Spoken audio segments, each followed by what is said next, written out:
Iloilo, magkasintahan ng naaresto matapos makumpiskahan ng hinihinalang shabu na tinatayang nagkakahalaga ng 4,900,000 pisong milyon. Ayon sa mga otoridad, nahuli ang dalawa sa ikinasang operasyon kung saan nasamsamang malaking halaga ng iligal na droga.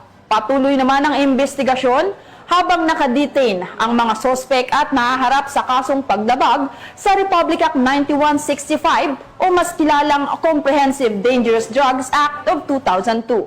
Ang report mula kay Patrolwoman Julie Bell Albior.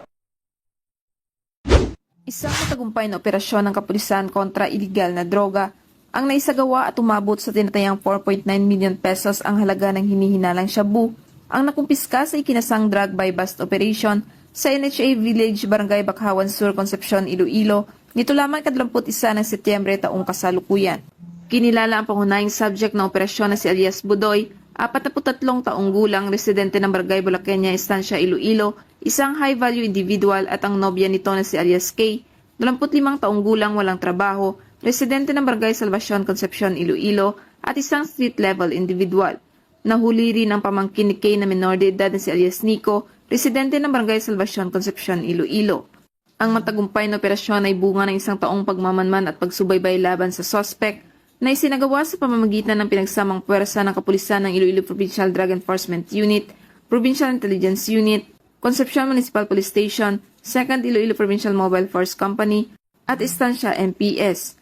Ayon kay Police Lieutenant Gabriel Manguera, Deputy Chief ng Iloilo Provincial Drug Enforcement Unit, nakuha sa mga suspect ang isang heat sealed sachet at 6 na nut-tied packs ng suspected shabu na may timbang na humigit kumulang 730 gramo, 2 motorsiklo at iba pang non-drug items.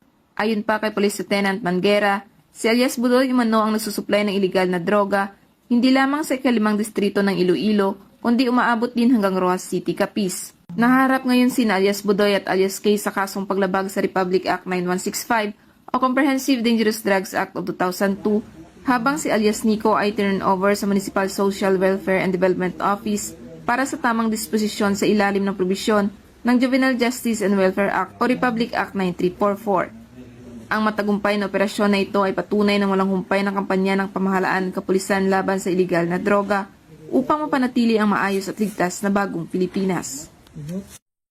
Mula dito sa Western Visayas, ako ang inyong Police News Network correspondent, Patrolwoman Julie Bell Albior, alagad ng batas tagataguyod ng Balitang Pulis.